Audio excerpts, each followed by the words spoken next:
Assalamualaikum warahmatullahi wabarakatuh. Waalaikumsalam warahmatullahi wabarakatuh. Bismillahirrahmanirrahim. Alhamdulillahirabbil alamin. Allahumma shalli wa sallim ala sayyidina Muhammadin wa ala alihi wa sahbihi ajma'in, amma ba'du.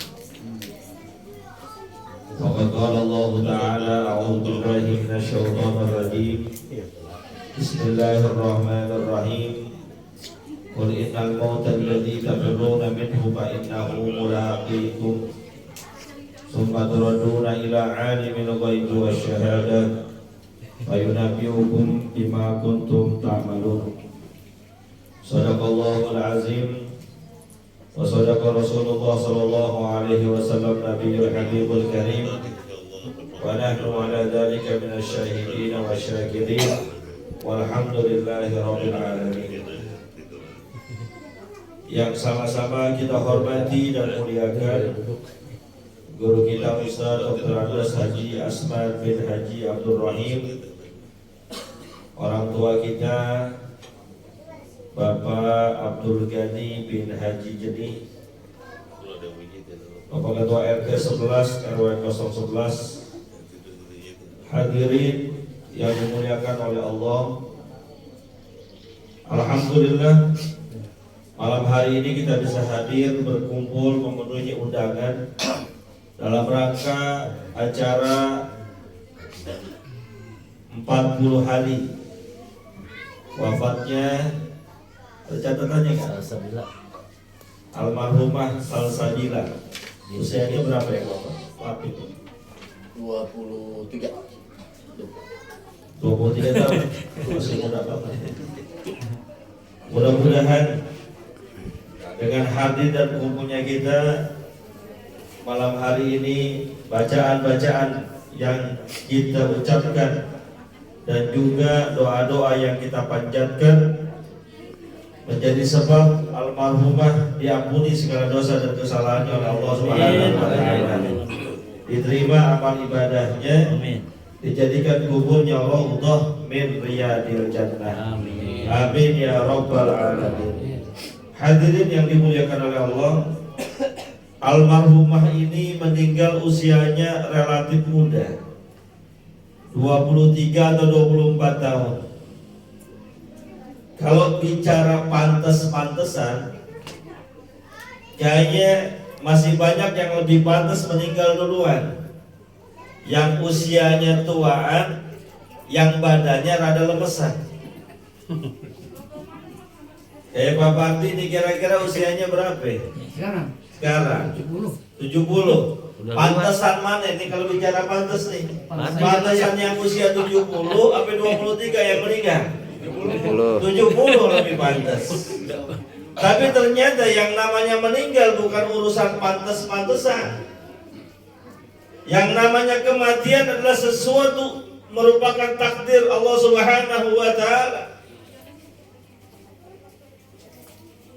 Kematian itu adalah sesuatu yang pasti, dan ketentuan kapan datangnya hanya Allah Subhanahu wa taala yang mengetahuinya. Kalau bicaranya pengen, nggak ada orang yang pengen mati duluan. Biar katanya udah tua. Ditanya nih, misalnya Papa di usia udah 70, kira-kira mau mati nggak besok kira-kira? Belum lama kawin deh. Orang baru banget nikah masa udah meninggal, kan kagak enak. Kalau bicara mau, kita semua nggak ada yang mau. Saya sendiri kalau ditanya mau nggak meninggal, oh enggak, karena memang wataknya manusia. Qul innal mauta alladzi tafirruna minhu fa innahu mulaqikum. Katakanlah ya Muhammad, sesungguhnya kematian yang semua kalian lari daripadanya, semuanya menghindar. Mau tua, mau muda, mau laki, mau perempuan, mau pejabat ataupun rakyat, kalau urusan meninggal, semuanya gak ada yang mau, menghindar semuanya. Tapi seandainya pun kita menghindar dari kematian, fa innahu mulaqikum, kematian pasti akan menjumpai kalian. Dan dia adalah misterius problem, masalah yang sangat misteri. Makanya Imam Syafi'i rahimahullahu ta'ala pernah mengatakan, tazawwad bittaqwa fa innaka la tadri idza janna al-lailu hal ta'isu ilal fajri. Manusia, perbaikilah bekal ketakwaan kalian, karena sesungguhnya apabila malam telah gelap, malam telah datang, kita nggak pernah tahu apakah besok pagi masih bisa ketemu dengan fajar lagi. Kita nggak pernah tahu apakah besok kita masih bisa menghirup udara pagi. Kita nggak pernah tahu kira-kira umur kita masih ada apa kagak. Kam min sahihin mata min ghairi illatin, berapa banyak orang yang sehat, segar bugar, tiba-tiba besoknya mati nggak pakai sakit lagi. Banyak Pak model kayak gitu. Malamnya masih ikut tahlilan, pakai baju koko warna coklat, bungkus berkat paling banyak. Pagi-paginya meninggal, dikabarin kita. Wah, ada pakai baju koko coklat, ada. Maafin dah.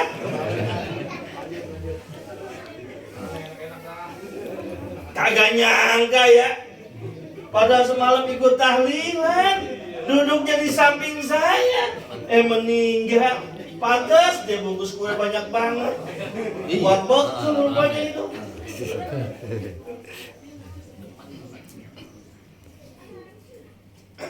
Maka kalau kita tahu kematian itu adalah pasti, kematian adalah yang akan terjadi dalam kehidupan kita, dan kita yakin bahwa kematian itu bukan akhir segalanya, tapi justru kematian itu adalah awal dari perjalanan akhirat yang lebih kekal dan abadi.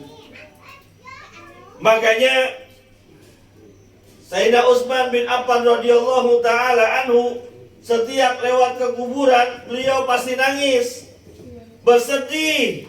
Ditanya oleh para sahabatnya, "Kenapa engkau nangis wahai Sayyidina Utsman?" Beliau mengatakan, "Saya teringat perkataan baginda Rasulullah SAW tentang kuburan itu, innahu akhiru manzilin min manazilid dunya wa awwalu manzilin min manazilil akhirah." Sesungguhnya kuburan, tempat kembalinya orang mati, adalah tempat terakhir dari perjalanan dunia.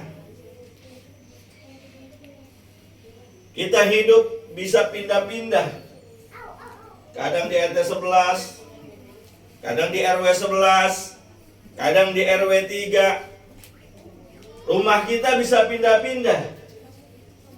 Tapi sepindah-pindahnya kita, ketika meninggal dunia, tempat terakhir kita kuburan. Bisa di Keramat sono, bisa di dekat kelurahan, bisa di Gang Takwa sono, tergantung kemampuannya. Bisa juga di Grand Hill sono, Kerawang. Nggak ada kali orang sini ya.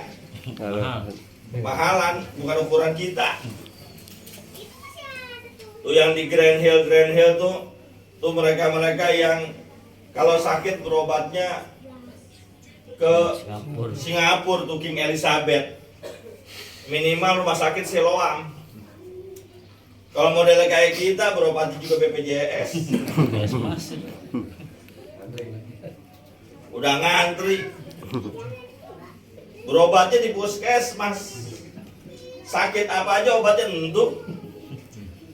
Coba besok ada yang mah datang ke puskesmas, obatnya kuning, hijau, putih. Betul ya? Besokan lagi kolesterol naik tinggi, ke dokter puskesmas obatnya kuning, hijau, putih. Besokan lagi darah tingginya naik, berobat ke puskesmas kuning, hijau, Putih. itu obat puskesmas emang begitu. Berobatnya puskesmas, andalannya BPJS, paling meninggal ya Gang Sawo dan udah kelurahan sono.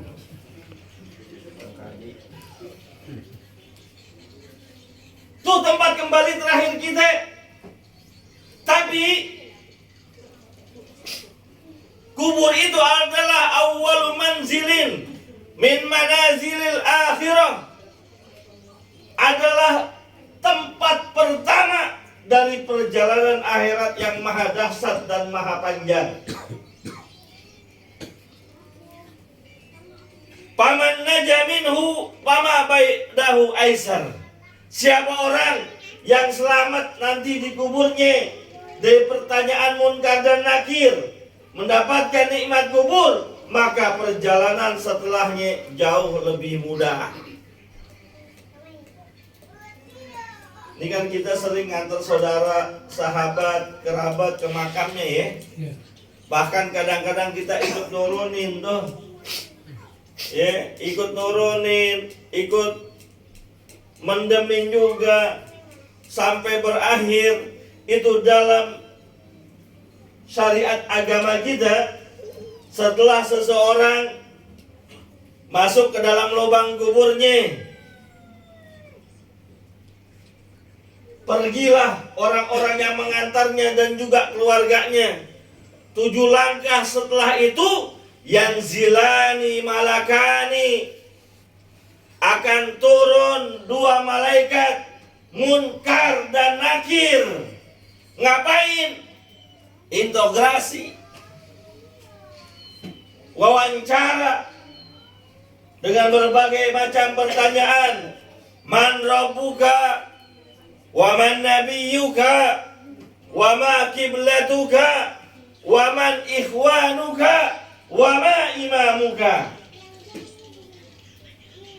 Malaikat munkar dan nakir akan nanya kepada kita, "Woi, fulan bin fulan, man rabbuka?" Siapa Tuhanmu? Kalau sekarang kita ditanya kayak gitu, gampang nggak jawabnya? Gampang nggak? Kita jawab gampang kan? Siapa Tuhan kita? Allah. Mulut bisa jawab, tapi besok di dalam lubang kubur yang jawab bukan mulut kita. Jawaban yang keluar berdasarkan amal kita. Dan yang bisa menjawab Allahu Rabbi, Allah adalah Tuhan saya, mereka yang ketika hidupnya di dunia senantiasa menjadikan Allah adalah Tuhannya. Bagaimana bentuknya? Mereka selalu mengerjakan sholat, tidak silau dengan harta, tidak silau dengan pekerjaan. Berapa banyak orang zaman sekarang ngakunya doang Islam, sholat kagak. Ketika azan berkumandang, hayya 'alas shalah, ayo pada sholatnya apa? Hayya 'alal falah, ayo sholat itu membawa keberuntungan. Azan berkumandang sampai ke telinganya, tetap nggak begedi, sibuk dengan urusan pekerjaannya. Yang kerja tetap lanjut pekerjaannya. Yang di depan komputer tetap dengan kesibukannya. Yang ojek online tetap di atas motornya. Ngakunya Tuhannya Allah, ngakunya bertuhankan Allah, tapi giliran Allah panggil dia kagak mau nengok.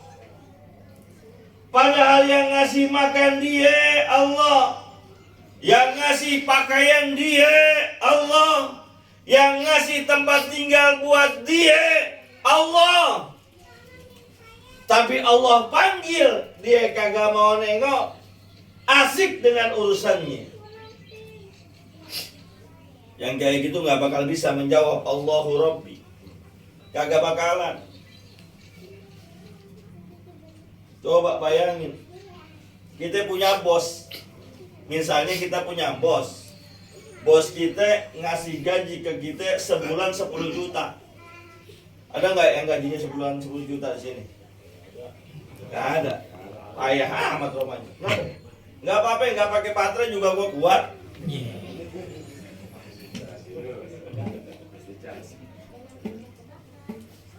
Nungguin apa? Lanjut nih. Nungguin dulu, biarin dah. Emang begitu, Pak. Kalau pengajian ada aja gangguannya. Coba kalau dangdutan, bukan main. Organ tunggal itu soundnya luar biasa soundnya. Nggak main yang kecil-kecil, mainnya ban-banan udah. 8 ban minimal. Organ tunggal itu. Coba pengajian. Kadang kabelnya trouble, sekalinya wireless, baterainya mati. Nasib Ustadz begitu emang. Seandainya kita punya bos, gaji kita sebulan 10 juta, dikit apa banyak? 15 juta dah. 15 juta gaji kita. Terus jam 11 malam nelpon kita, Pak, tolong datang ke rumah saya sekarang juga, penting, saya ada perlu. Kira-kira berangkat apa kagak? Berangkat apa kagak? Kenapa berangkat? Ada gajinya 15 juta. Padahal bos itu cuma perantara. Hakikat yang ngasih rezeki kita Allah. Uang kita dari Allah. Pakaian kita dari Allah. Motor kita dari Allah. Rumah yang kita tinggalin dari Allah. Bahkan napas yang kita hirup itu juga dari Allah. Kenapa ketika Allah panggil, Allah ajak untuk menunaikan sholat yang di dalamnya banyak keuntungan buat kita, kita pura-pura aja.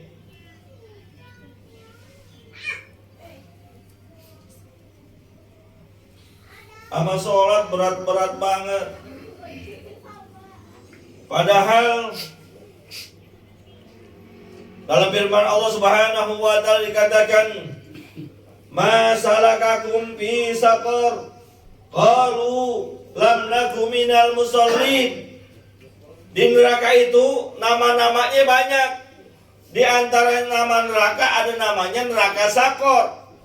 Penduduk di dalamnya ditanya, "Hei, penduduk neraka Sakor, kenapa kalian berada di dalamnya dan merasakan azabnya?" Mereka menjawab, "Qalu lam naku minal musallin." Dulu ketika saya hidup di dunia, saya kagak ngerjain sholat. Rumah mah dekat sama masjid, dempet. Azan mah kedengeran. As-salatu khairum minan naum. Azan apa tuh kira-kira? Subuh. Kedengeran nggak? Kenapa kagak datang? Masih ngantuk Pak Ustadz. Lu tidurnya kemalaman. Dalam kitab-kitab tasawuf kita temukan, jika ada orang berat untuk melaksanakan ibadah, periksa diri. Jangan-jangan disebabkan ada barang-barang haram yang masuk ke dalam tubuh kita. Enggak Pak Ustadz, saya kerjanya halal, ojek online halal. Terus ya paling kadang-kadang malam iseng dah tuh main judi online, main slot Pak Ustadz. Ya gue main juga. Kagak, bahkan gue main begituan.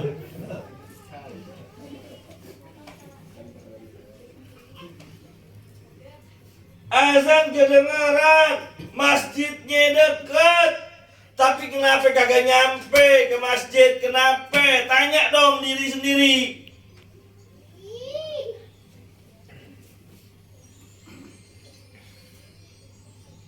Itu baru urusan man rabbuka, siapa Tuhanmu. Lalu ditanya lagi, wa man nabiyuka, siapa nabimu. Sekarang ketika hidup kita ditanya kayak gitu gampang jawabnya. Muhammad Rasulullah sallallahu alaihi wasallam nabi. Baginda Rasul adalah nabi saya. Jawabnya di dunia, entar dalam kubur belum tentu bisa jawab. Kenapa? Karena kita jauh daripada ajaran baginda Nabi. Nabi suruh ke kanan, kita malah ke kiri. Nabi suruh kita berbuat baik, malah kita berbuat jahat. Nabi ajarin kita, aku rempuk sama saudara, sama tetangga. Justru kita sama saudara pada berantem, sama tetangga pada marah-marahan. Bagaimana kita bisa menjawab? Coba.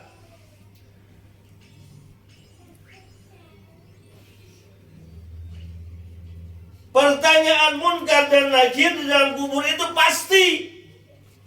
Kalau kita selamat di sana, pama ba'dahu aizar. Perjalanan setelahnya jauh lebih mudah. Wa man lam yanji, siapa orang yang enggak selamat dalam lubang kuburnya, pama ba'dahu asyad. Ketahuilah bahwa perjalanan setelahnya jauh lebih berat, jauh lebih sulit. Maka mumpung masih pada punya umur, masih badan sehat, ayo jadilah kita orang-orang yang cerdas, orang-orang yang pintar. Siapa itu?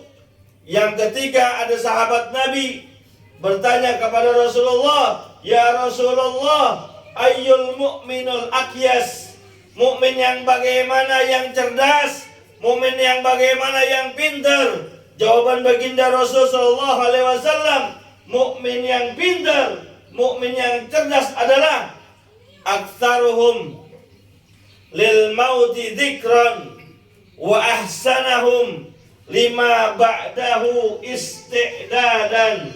Adalah orang yang paling banyak mengingat mati. Orang kalau ingat mati rajin ibadah. Orang kalau ingat mati jauhin maksiat. Tetangga kita udah banyak yang pada dipanggil. Saudara kita, bahkan orang tua kita udah jalan pergi duluan. Kita tinggal nunggu. Nggak ada ceritanya, riwayatnya orang bisa hidup selama-lamanya. Presiden mati. Soekarno mati gak? Mati. Soeharto? Habibie? Gus Dur? Jokowi? Mati. Belum. Belum. Belum mati-mati aja. Iya bakalan mati, tapi belum. Presiden mati. Dokter mati gak? Mati. Tuh dokter Harun kan ahli banget dia. Mati tuh. Betul. Dokter mati. Marbot? Belum. Tapi bakalan mati. Ustad? Mati gak Ustad? Mati. Yang ceramah? Belum. Belum. Mati semua.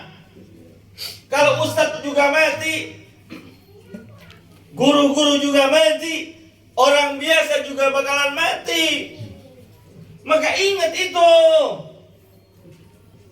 Ntar ketika kita meninggal dunia, kata baginda Rasul sallallahu alaihi wasallam, yang akan ngiringi kita, nganter kita ke dalam lubang kubur ada 3. Ahluhu wa maluhu wa amaluhu. Keluarganya yang nganter, hartanya yang nganter, amalnya juga ngikut. Bayarji usdan, yang 2 pulang. Wayabqa wahidun, tinggal atu. Siapa yang pulang? Keluarga pulang. Kendaraan pulang, nggak ikut di dalam kubur, nggak. Biar kata dia ngomong, bang, cintaku padamu sehidup semati.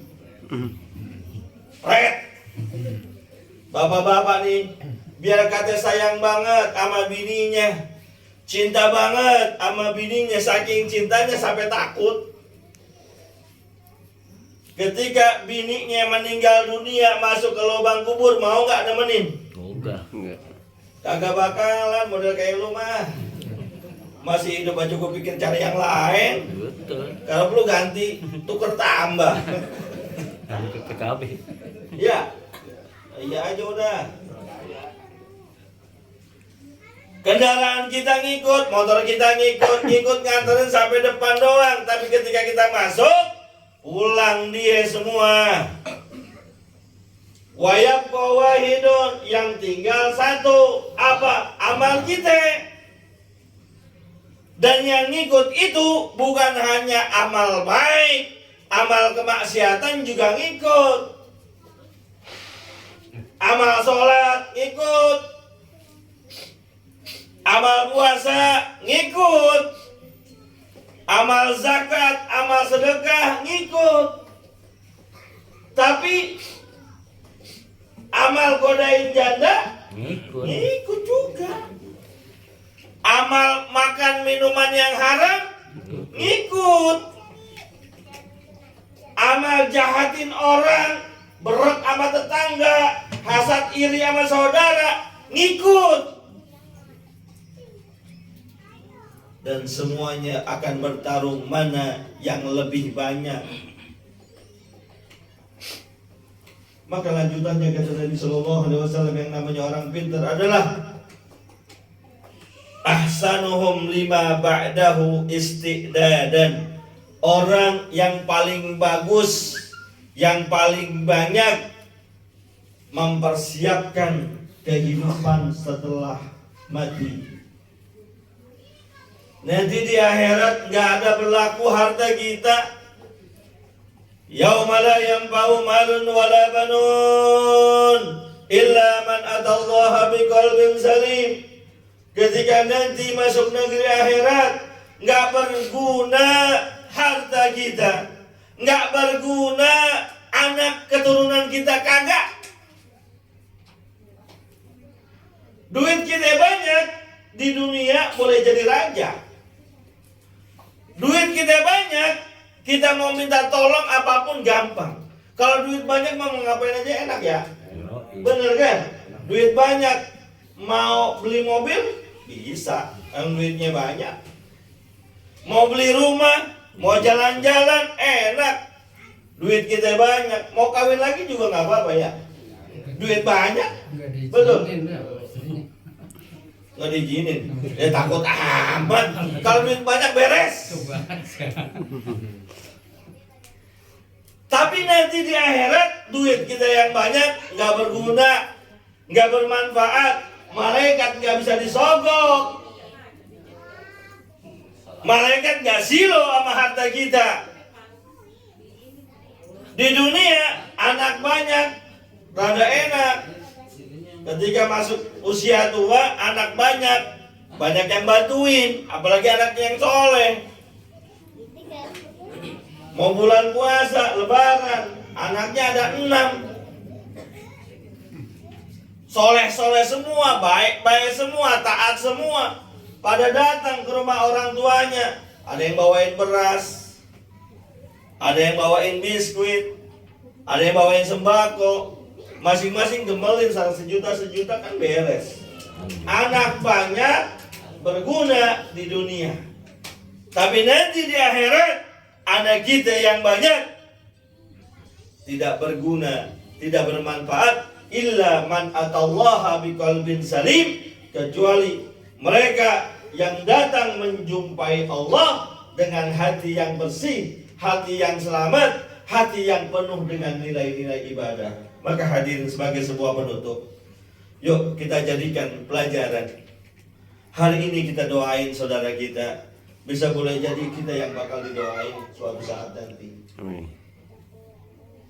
Karena kita juga bakalan mati. Maka sebelum saatnya tiba, sebelum orang-orang pada doain kita nanti karena kita meninggal dunia, banyakin bekal. Mumpung badan masih sehat, umur masih ada, kita nggak pernah tahu kapan kita dipanggil oleh Allah Subhanahu wa Ta'ala. Kita baca Fatihah sebagai sebuah penutup. Mudah-mudahan almarhumin dan juga keluarga kita yang meninggal dunia, Allah jadikan mereka calon-calon penduduk surga. Amin. Yang ampuni segala dosa dan kesalahannya. Amin. Terima amal ibadahnya. Amin. Al-Fatihah. Auzubillahiminasyaitonirrajim. Bismillahirrahmanirrahim. Alhamdulillahirabbil alamin. Arrahmanirrahim. Maliki yaumiddin. Iyyaka na'budu wa iyyaka nasta'in. Ihdinas siratal mustaqim. Shiratal ladzina an'amta 'alaihim. Bismillahirrahmanirrahim. Alhamdulillahirabbil alamin. Allahumma shalli wa sallim ala sayyidina Muhammad wa ala ali sayyidina Muhammad. Amin. Allahumma ighfir lana wa liwalidina warhamna warhamhum kama rabbawna shighara. Allahumma ighfir li hayyina wa mayyitina wa shahidina wa ghaibina wa unsana wa dzakarina wa saghirina wa kabirina. Allahumma man ahyaytahu minna fa ahya al-islam wa man tawaffaytahu minna fa tawaffahu ala al-iman. Ya ayyatuhan nafsul mutmainnah irji'i ila rabbiki radiyatan mardiyah wa dukhuli fi ibadi wa dukhuli jannati. Wa sallallahu ala sayyidina Muhammadin wa ala alihi wa sallam. Alhamdulillahi rabbil alamin. Terima kasih, mohon maaf. In uridu illa al-islah mastata'tu wa ma taufiqi illa billah. Alaihi tawakkaltu wa ilaihi unib. Billahi taufiq wal hidayah wa ridha wal inayah. Assalamualaikum warahmatullahi wabarakatuh. Waalaikumsalam.